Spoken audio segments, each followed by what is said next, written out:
sentar aqui do seu lado? Pode ficar.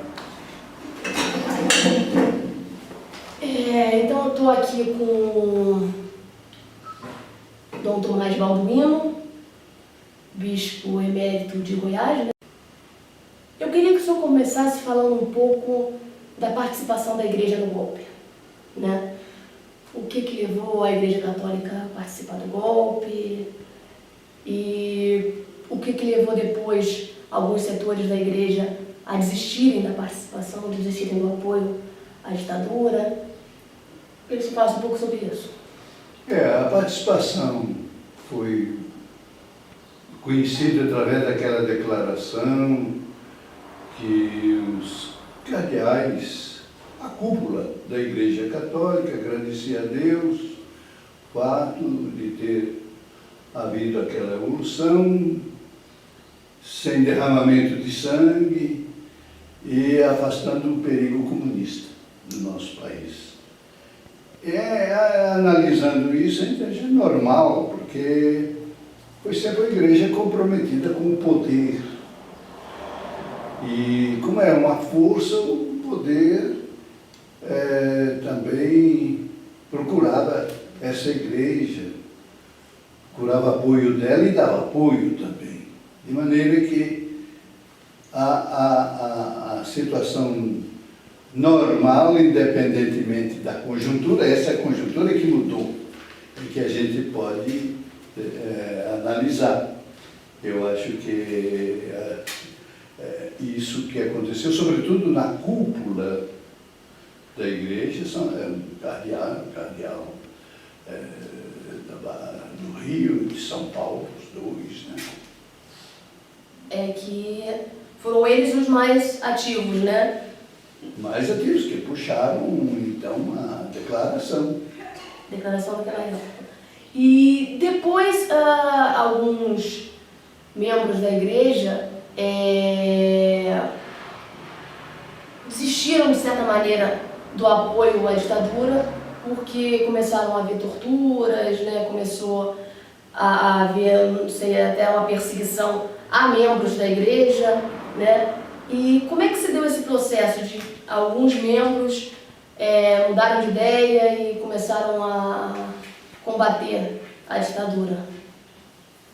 Olha, na igreja sempre há um dissenso com relação a certas posições assim, desse tipo, radicais, e sem consulta ao episcopado, mas havia um fundamento no sentido de reação, e uma reação salutar, que foi o Vaticano II. O Vaticano II abriu a igreja para o mundo. E aqui na América Latina foi tudo, sobretudo para o mundo dos pobres. Quer dizer, estamos no extremo oposto do golpe militar. O golpe militar, segundo a declaração de José de Souza Martins, estudioso desse assunto da terra, foi dado não unicamente, mas sobretudo, para quebrar a espinha dorsal dos trabalhadores, das organizações dos trabalhadores rurais. E isso envolvia, naturalmente, a gente de pastoral, porque a gente das comunidades de base. Então, a gente começou, os bispos começaram a sentir o peso, através dos agentes de pastoral, da repressão.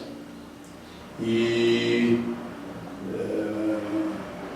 a posição deles foi majoritariamente contra esse tipo de postura, apoiando o golpe.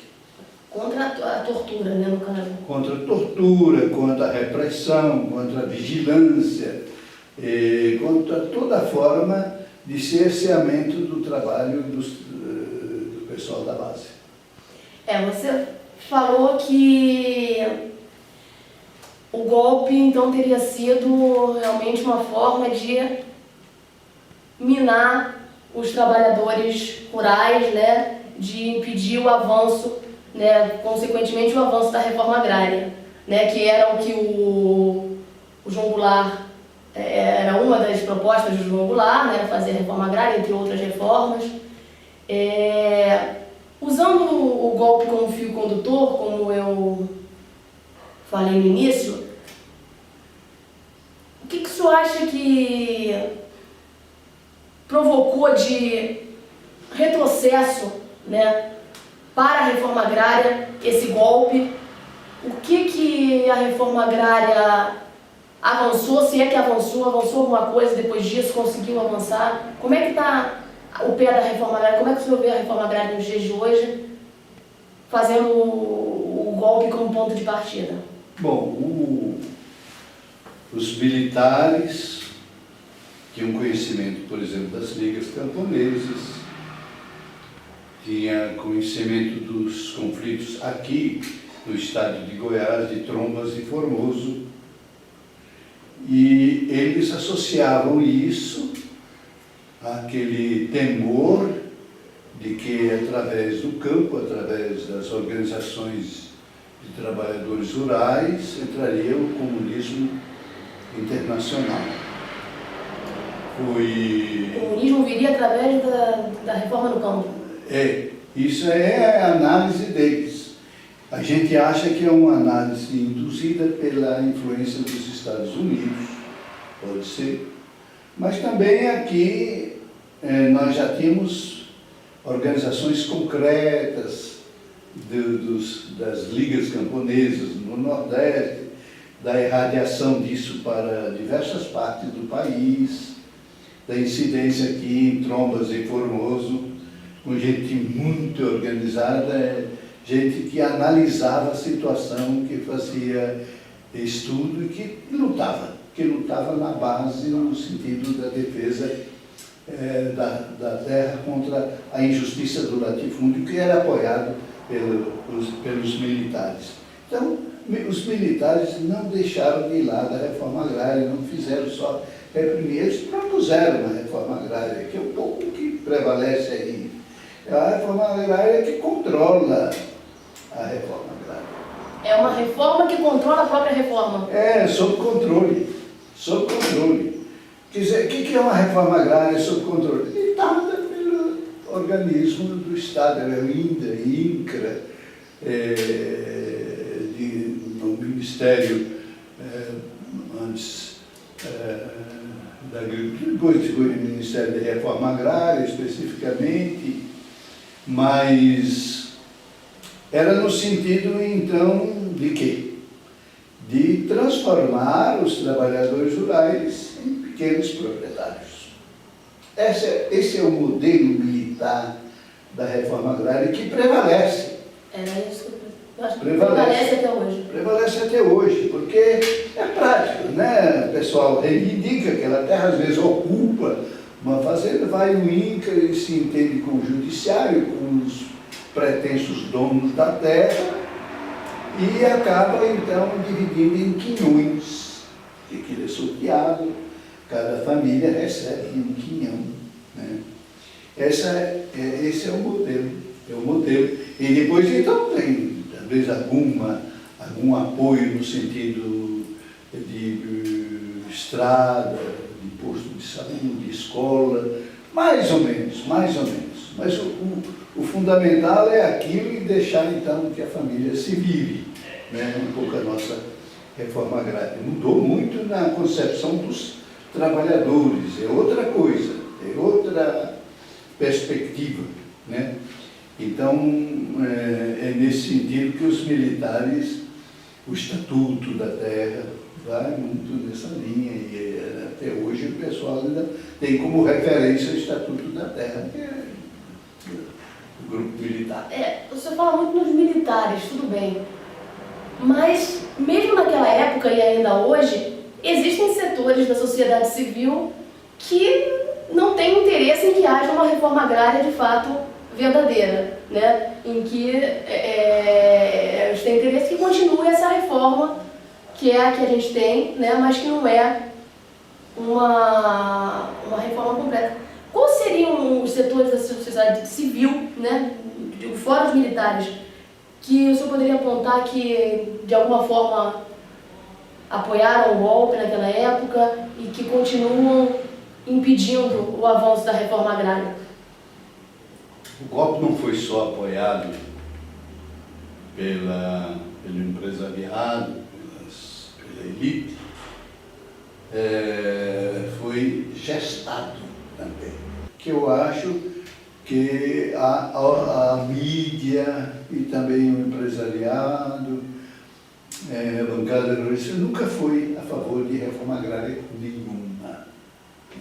Por eles, não haveria, então, atendimento às reivindicações dos trabalhadores rurais, né? Isso é que é a verdade. E hoje, então, com o avanço do agronegócio, do hidronegócio, que tem todo o apoio oficial e todo o elogio da mídia, e isso calha muito bem com a sociedade de hoje, a gente está dentro de uma correlação de forças desigual.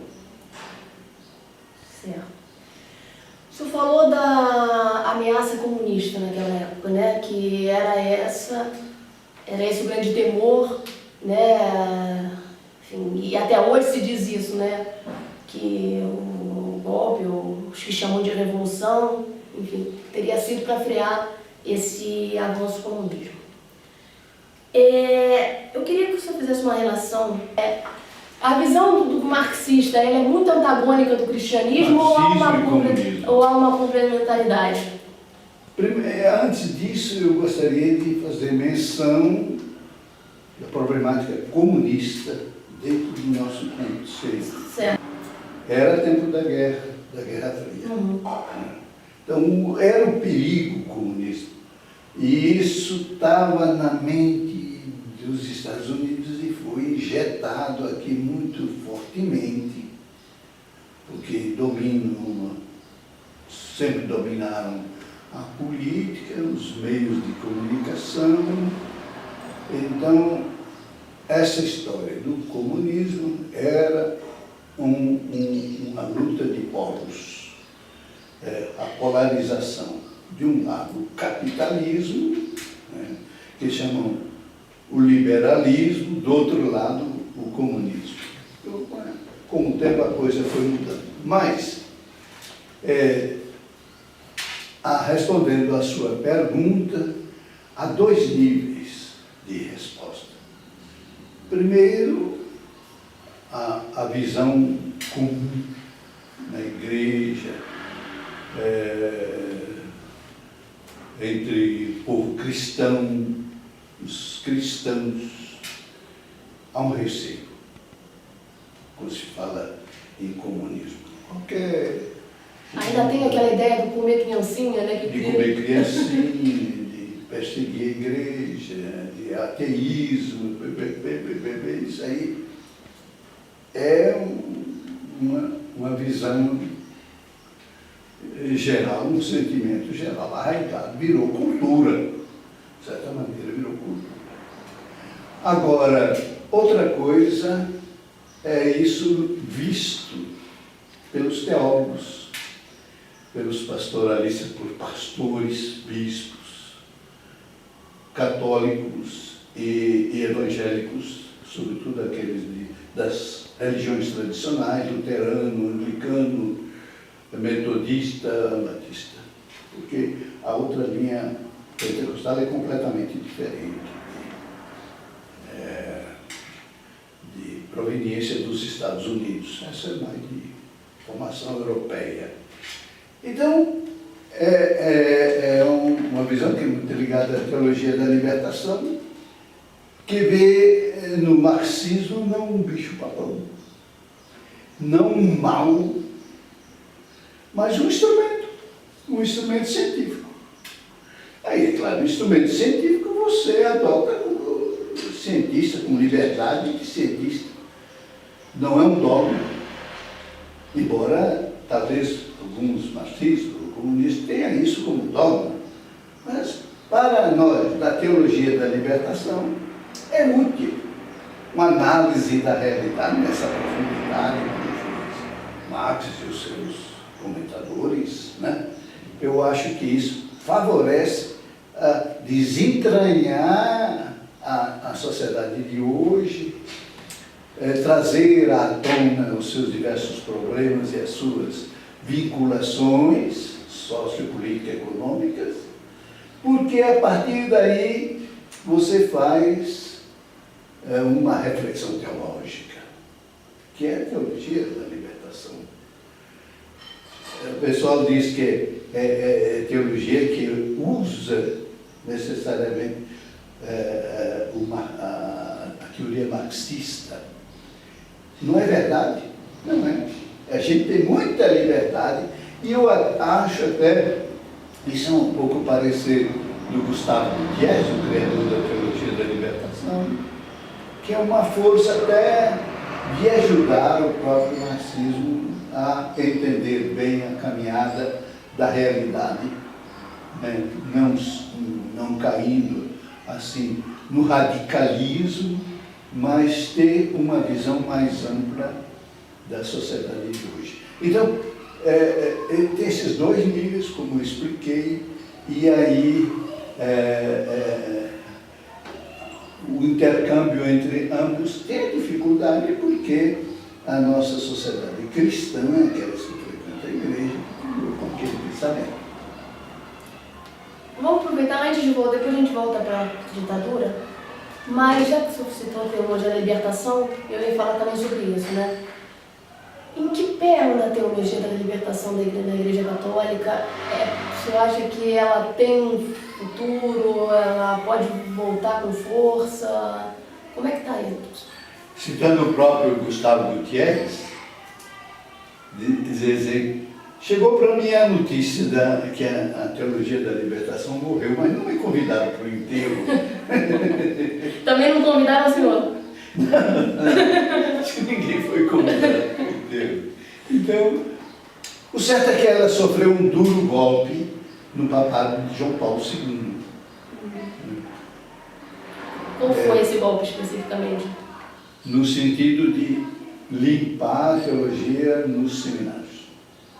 João Paulo II tinha uma estratégia que pegava o conjunto da igreja, que o Papa é o poder, 99,9% da igreja. Na igreja há esse absolutismo. Está na mão dele. É próprio da igreja católica isso. Então ele pegou a base, que é a formação dos seminaristas e tal, e ali então, a pressão, houve visitação de todos os seminários do mundo inteiro, né? Tinha um pequeno seminário lá na Diocese de Goiás, foi lá o visitador. E a outra ponta da corrente estrategista, que é a nomeação dos bispos. Isso é nomear bispo não como isso que você entrevistou, Valdir Calheiro, não sei mais nem quem. como o senhor, né? Como Dom Pedro. Nem como... Ao contrário, né? Contrário. Até em casos assim flagrantes como Dom Helder, que fez toda uma caminhada participada pelo povo, chegou o sucessor, arrasou tudo na cara dele, ele morreu ali naquela diocese, naquela cidade de Recife. Então, houve mais. Dizem que no encontro com o Reagan, no Alasca, um encontro que ficou histórico, houve uma troca de apoio. O Papa pediu apoio ao Reagan para a Polônia, Lech Walesa, econômico, está precisando, porque começava de zero lá, sei lá. E o Reagan, da parte dele, pediu que segurasse a teologia da libertação. E a proposta foi... Foi cumprida. Foi cumprida. Cumprida. Bom, então teve isso da igreja. Os livros, os estudos, aquilo que se discutia no seminário, que era uma fonte assim, de saber. Foi e continua sendo. Né? Bom, agora, o que garante que ela vive, que é o objeto da meditação, por causa dos teólogos que estão aí, ligados à igreja pelo ministério, padres, religiosos, religiosas, e também pela força do laicato. O laicato na igreja são leigos, esses têm muito mais liberdade, têm teólogos aí de peso, eles não podem ser punidos, pode ser proibido de ter uma cadeira numa universidade católica, né? Porque aí o bispo, talvez por recado de vem de cima, pode afastar. Mas ele, como pessoa, não pode acontecer aquilo que aconteceu com Leonardo Boff, que foi condenado ao obsequioso silêncio. Né? Então, essa força persiste. E há grupos de comunidade, até de base, que estão... As SEBs. As SEBs. Que estão numa linha libertadora, embora minoritária.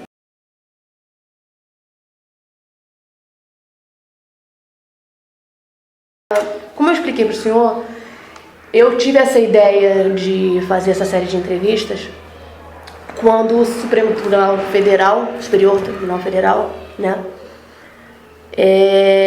teve a decisão em 2010, né, de manter a anistia aos torturadores. Houve a votação para saber se a lei de anistia valia ou não valia para os torturadores, né, e o STF decidiu que não iria haver alteração na lei de anistia, continuaria valendo para os torturadores.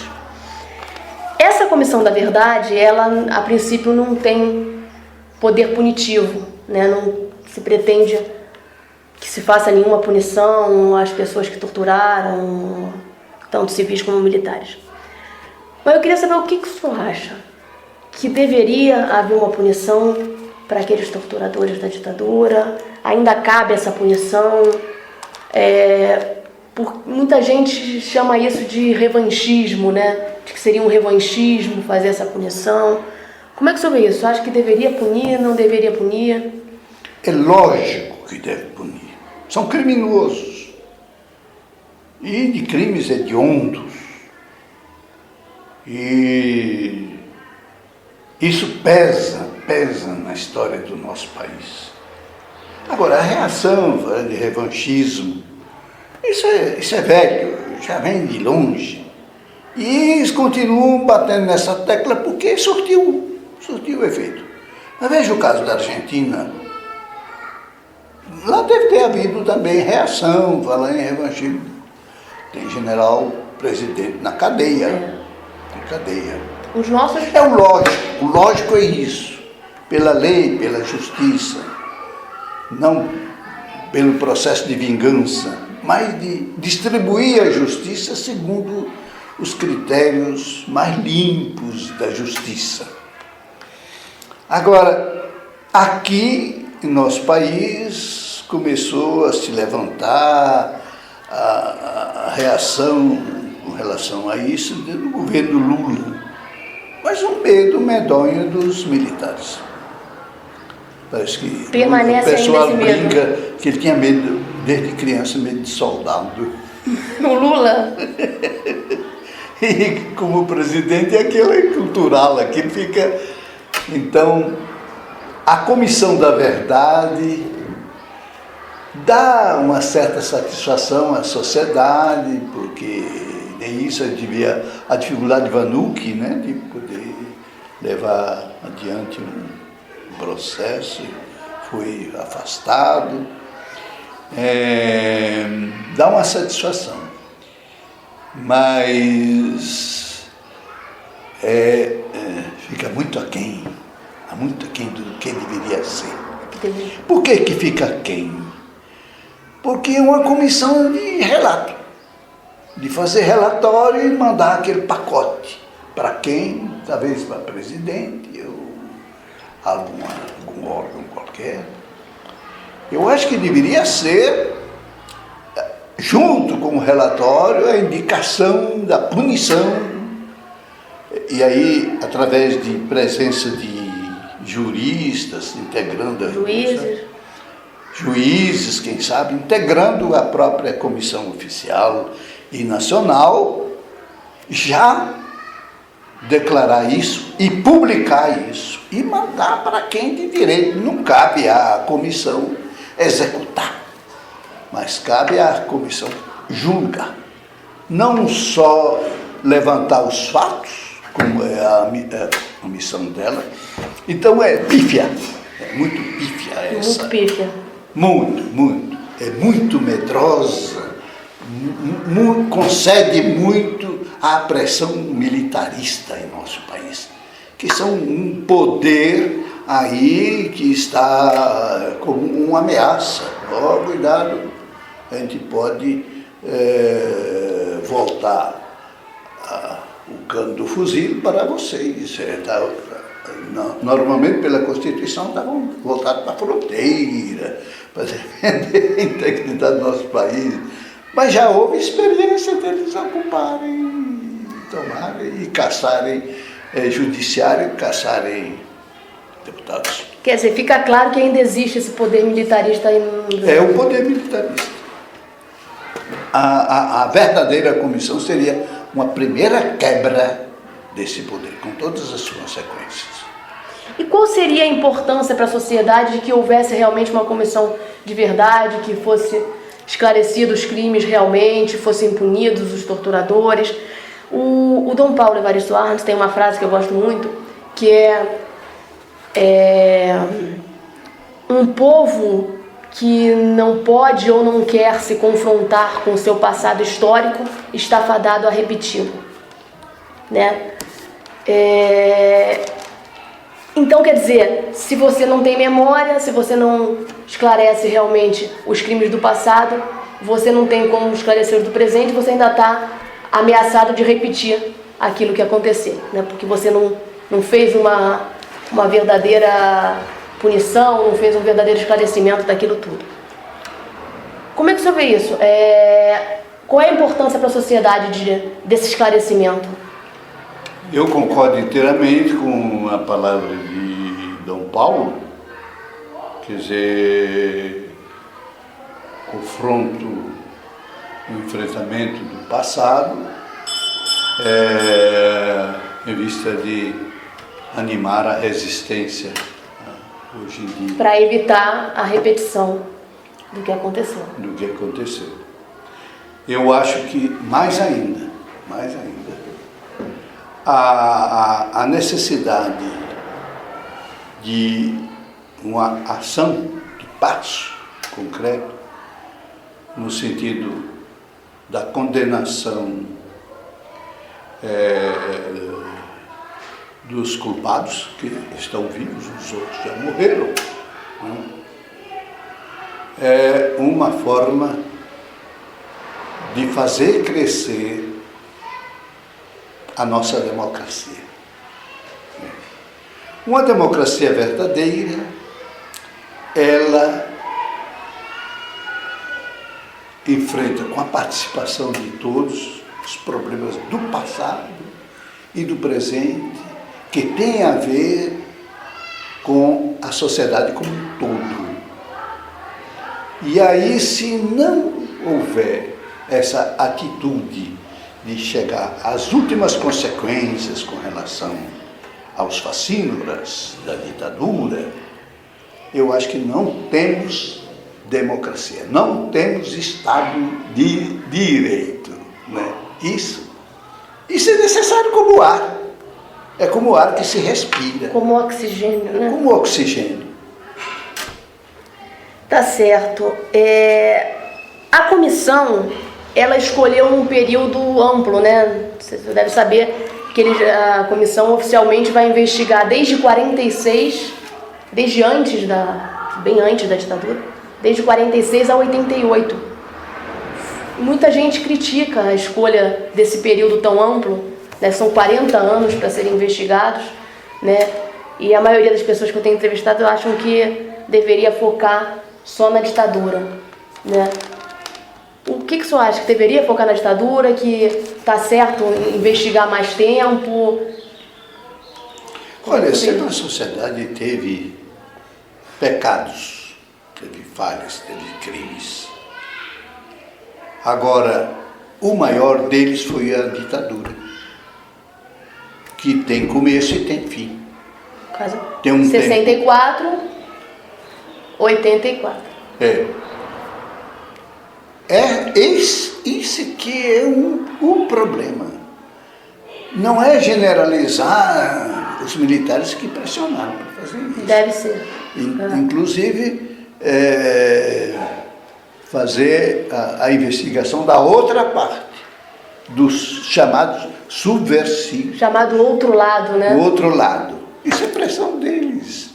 Então já começa com essa mancha, com essa tara, sei lá. E então eu acho que o certo seria mesmo pinçar a ditadura. Nós temos direito, temos poder para isso, afinal é o país, é a democracia, e trabalhar nesse período. Sobretudo que é um período recente. É mais recente. É de ontem. O outro lado, né, que eles falam muito, o Dom Valdir Calheiros, que eu entrevistei recentemente, ele comentou que para ele não tem nada que investigar o outro lado. Ele usou uma expressão que foi inclusive a que eu usei como título da entrevista dele, que a luta armada foi uma guerra justa, né? Para ele a luta armada foi uma guerra justa. A luta armada de esquerda, né, contra a ditadura. O senhor também vê assim, foi uma guerra justa ou deveria ser investigado, como eles falam que deveria? Como é que o senhor vê a luta armada de esquerda? O objetivo desse pessoal não era bandido, não queria apenas se saciar de sangue, não. Era mesmo a pátria. Esse pessoal sonhava, desde antes de criar a AP, ou então o próprio grupo que foi nesse caminho, né? E que depois, com diversas experiências aqui, um pouco pontuais, de reação contra os militares, né? Por exemplo, tomar banco, pegar o dinheiro para... são diversas ações. Que algumas resultaram em mortes de inocentes. Pois é, né? Mas eu acho que, eu concordo com Dom Valdir, que era um objetivo justo e era uma luta, sobretudo, defensiva. Defender o nosso patrimônio. Quem atacou primeiro foi eles, né? E defender, por exemplo, a população de base, que eles chegaram fazendo um serviço de diversos tipos, lá em São Geraldo, de Xambioá, de diversos ciclos de atendimento dentário. Então, e ainda os índios, que foram massacrados praticamente pelos militares, que chegaram a botar farda nos coitadinhos, para eles servirem de espiões, ou então informantes, porque conheciam bem a floresta, para a repressão. Há muitos índios mortos que não constam, né, nas estatísticas oficiais, né? Mas dizem que realmente foi um massacre, né, nas terras indígenas, e isso não é muito documentado. Isso que você levanta é de suma importância. A Comissão da Verdade dá a impressão que a ditadura foi só contra os opositores políticos. Tem crimes de genocídio contra os povos indígenas, porque ali no lugar deles se queria fazer uma hidrelétrica. O caso específico do Balbino, tem um colega que foi missionário jesuíta do Conselho Indigenista Missionário, do qual eu participei. Ele tem toda uma proposta de levantar as chacinas contra os povos indígenas durante a ditadura. Todas elas em vista de alimentar o latifúndio, de alimentar os empresários, né? Então, os índios até chegaram a dizer que o índio estava cansado de ser índio. Isso, André. Aí foi difundido, André, foi difundido esse mito, né? Mito, então, aí vinha toda forma de destruição. E basta tirar a terra, mudar da terra para matar o grupo, né? Vamos mudar um pouco de assunto. A América Latina, hoje em dia, ela tem muitos governos considerados progressistas, né? E recentemente houve no Paraguai, né, em que a gente pode acreditar que tenha sido um golpe, né, contra o governo eleito do Lugo.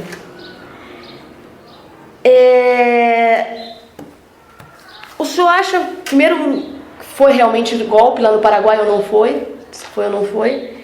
E se há uma possibilidade de novo golpe aqui no Brasil? Vamos por parte, né? Vamos por parte. O Paraguai houve golpe. Então, o parecer comum de políticos, de sociólogos, e até de, vamos dizer, de pastoralistas, que era um bispo. É um bispo, o Fernando Lugo é um bispo.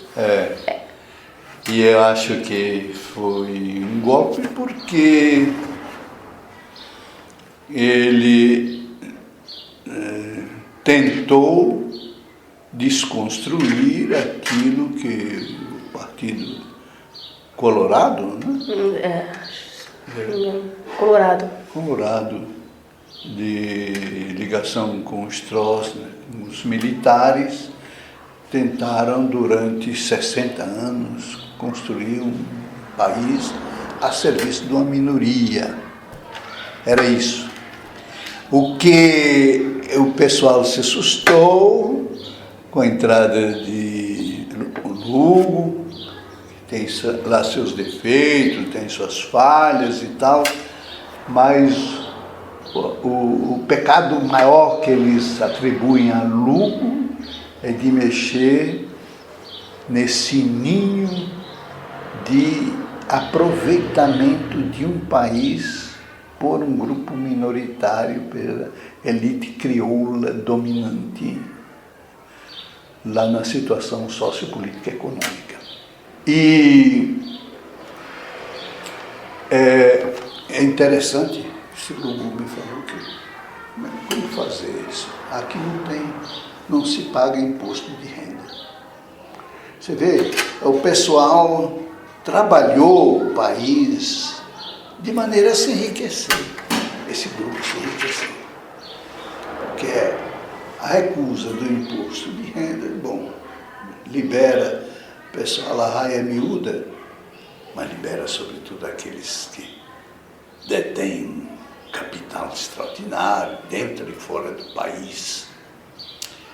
Foi então contra essa possibilidade e eles estão muito atentos para que não volte de novo a ameaça à formação desse ninho, desse núcleo de dinheiro a partir da exploração de um país como um todo. E aí, puxando para o Brasil, há alguma possibilidade de acontecer algo parecido aqui no Brasil? O senhor vê essa possibilidade de acontecer alguma coisa parecida aqui no Brasil? Não, porque nós já vivemos um pouco isso pela bancada ruralista, pelo congresso que nós temos, né? Eu acho que dispensa qualquer perspectiva de golpe. Haveria perspectiva de golpe se, por exemplo, uma constituinte, vou dar uma espécie de utopia, uma constituinte popular, que não foi porque Sarney fez da constituinte uma constituinte congressual, foram os deputados e senadores, os vogais da Constituição, e que fizeram uma constituinte legislando em causa própria. Digamos, para voltar ao fio da meada, se aqui houvesse uma constituinte, uma outra constituinte, não essa dita cidadã por Ulisses Guimarães, né? Tá bem. Mas uma que fosse na linha um pouco das aspirações populares, um pouco como aconteceu no Equador, como aconteceu na Bolívia. Aí sim, você pode temer o golpe. E um golpe que teria toda a armadura militar por trás. O senhor riu aí quando falou que a Constituinte foi cidadã? Ela foi cidadã, afinal de contas, ou não foi cidadã? Agora eu fiquei curiosa, né? Que o senhor falou, né? O Ulisses Guimarães chama de cidadã, mas foi cidadã ou não foi cidadã? Ela tem coisas boas. Tem coisas boas. Mas ela é estruturalmente viciada. Quer dizer, na sua estrutura, mantém a mesma estrutura de poder no Brasil. A mesma. Judiciário intocável. Intocável. Os deputados, né? Então, imunes. A imunidade. Presidência da República, então, nem se fala. Essa é a Constituição Cidadã. Mas qual seria alguma coisa boa? Só um exemplo de uma coisa boa. Eu acho, por exemplo, nós estamos falando de povos indígenas, essa Constituição tem uma base de legislação indígena respeitável. Respeitável. Só não é cumprida, né? Só não é cumprida. Mas, é anulada. Agora, ela vem anulada pelo próprio judiciário. Pouco a pouco, lentamente. Depois, as medidas provisórias, por exemplo, a portaria 303, né, do AGU, né, que destrói toda a possibilidade de articulação dos povos indígenas no sentido de manter suas terras. É uma coisa que está com repercussão internacional. Tomara que dê em cima do Brasil, que é um caminho.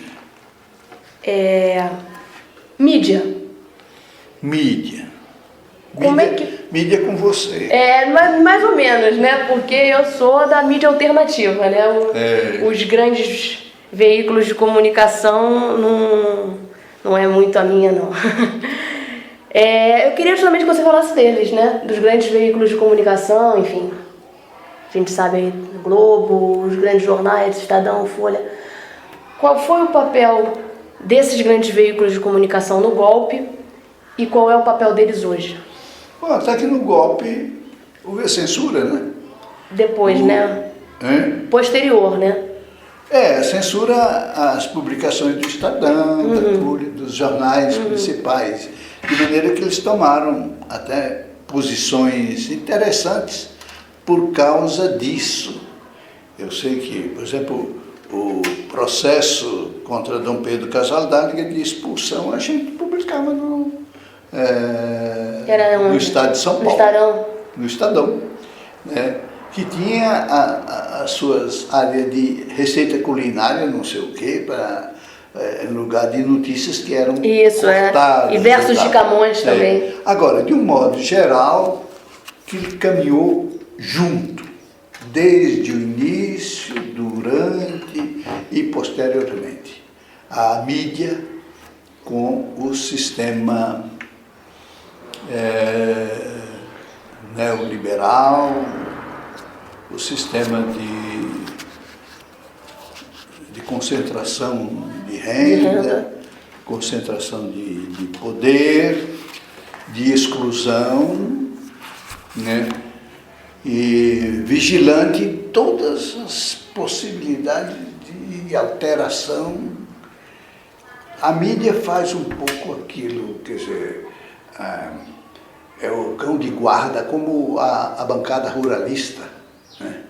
É um cão de guarda ali no Congresso para não deixar passar nada em favor da reforma agrária, e consegue, né?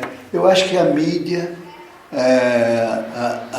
aqui ficou muito na defensiva desse patrimônio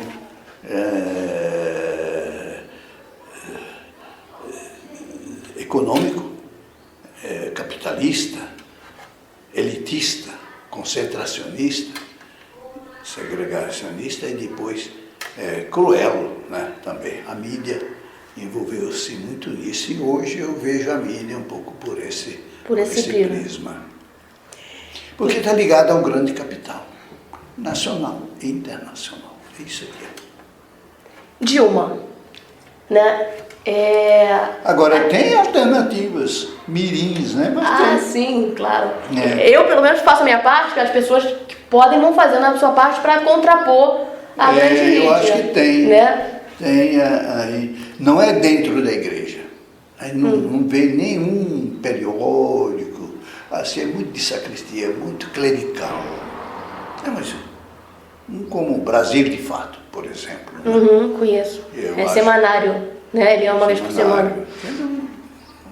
Quase que como que a produção do MST, do Movimento do Sem Terra, que agora ocupa a universidade, e por aí vai toda uma caminhada por falar em ocupar a universidade. Eu participei da formatura de 52 juristas em Goiás, provenientes das terras, filhos de lavradores e identificados como sem terra. E fizeram isso, quer dizer, houve processo judiciário, a própria OAB reagiu contra o processo para eliminar isso, estão formados. E acho que agora ainda continuam. Então, bom, eu ia começar aqui um outro assunto, que é a Dilma, né? A Dilma. Queria que o senhor comentasse, ela foi uma guerrilheira, né, na época da ditadura, que é o que a gente está falando aqui. E, enfim, não acredito, naquela época jamais provavelmente imaginava que fosse chegar à presidência da República, né? Chegou à presidência da República. Como é que o senhor está vendo o governo dela? O senhor acha que de alguma forma ela conseguiu trazer para o governo dela aquela menina que lutou contra a ditadura? De alguma forma isso está presente no governo dela? Como é que o senhor está vendo o governo da Dilma? Não é por aí que a Dilma se destaca. Não é por esse lado que ela se destaca. Não é pelo lado dela ter lutado contra a ditadura. Do pessoal de luta pelo Brasil que nós queremos. Não. Pelo contrário, ela, quando era ministra de Minas e Energia, ela não dava a mínima para os movimentos sociais. Ela era ministra dos grandes negócios. Isso tudo, mineração, imagina. A Vale, vai por aí afora. A Dilma, antes de ser presidente, deu um testemunho que nos deixou todos assim, muito com o pé atrás. Tanto assim que naquele congresso, eram 15 mil lá em Brasília, dos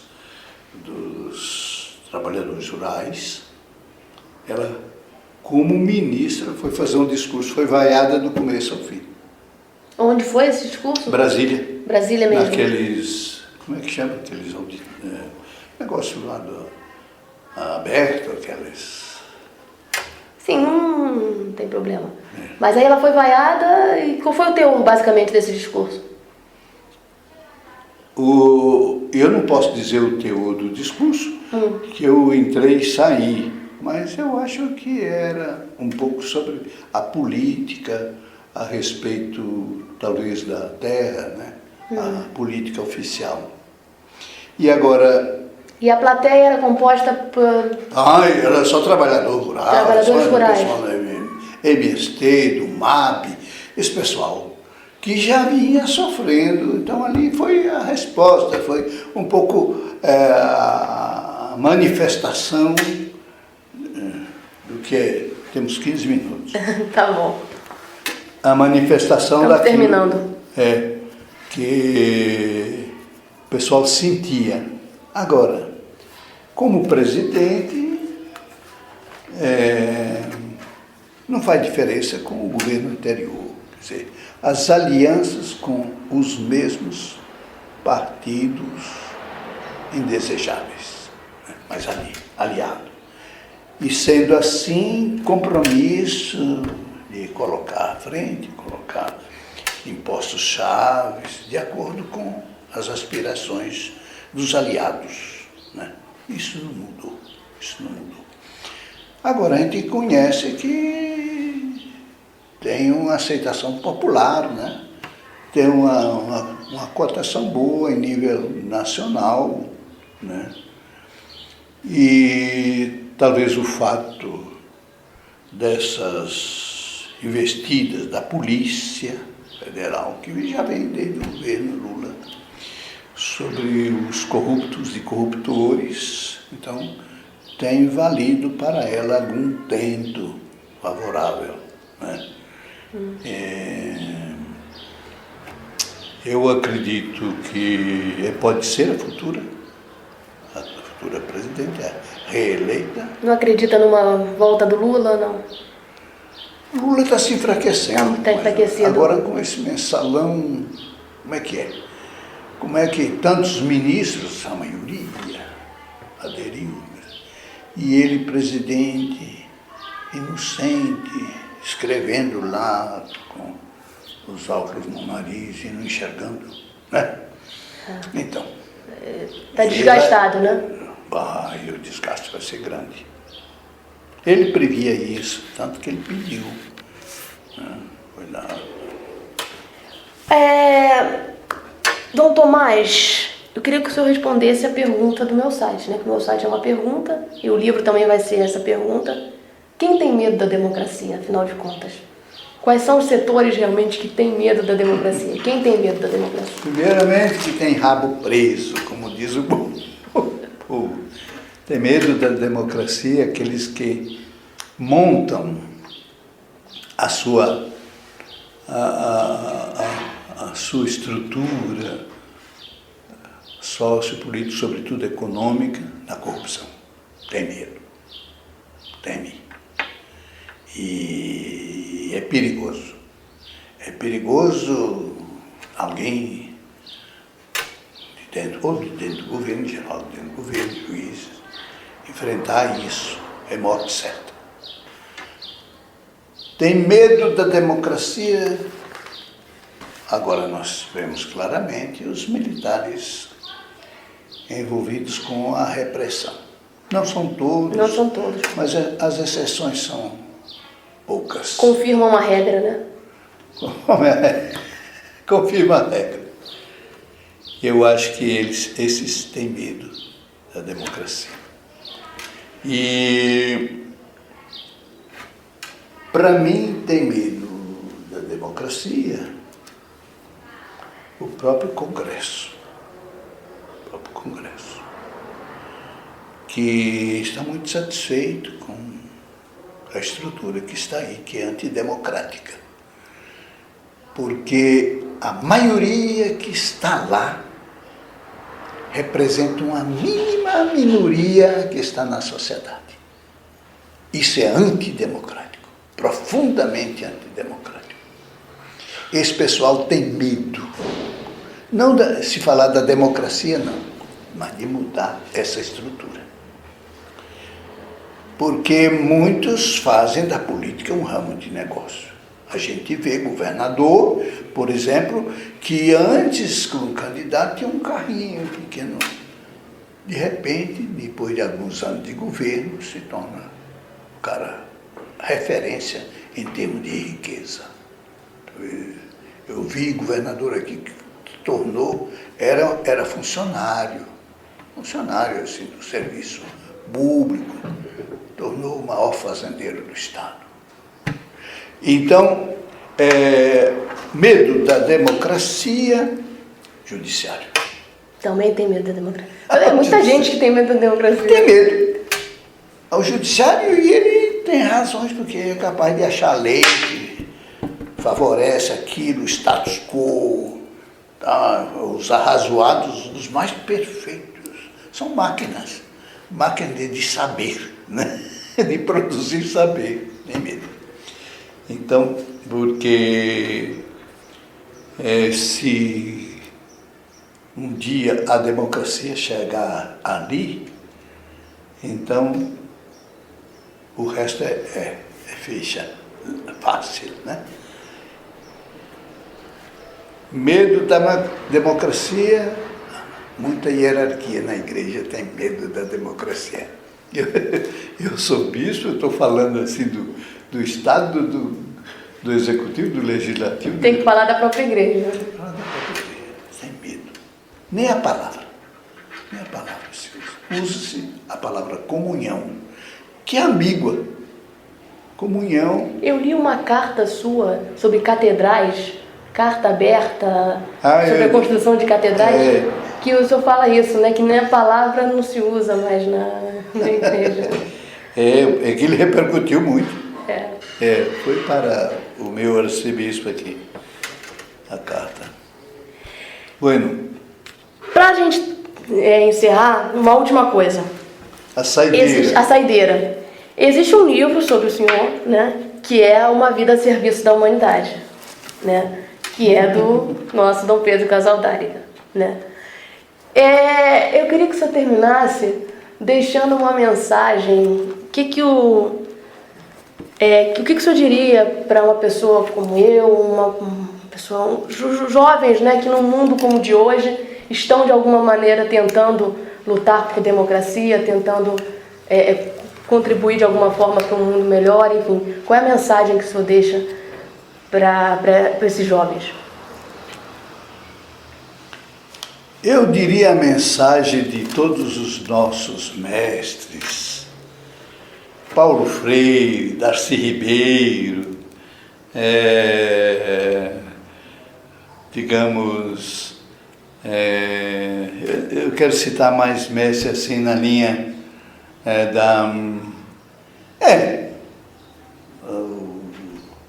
o Hélio Bicudo se cita.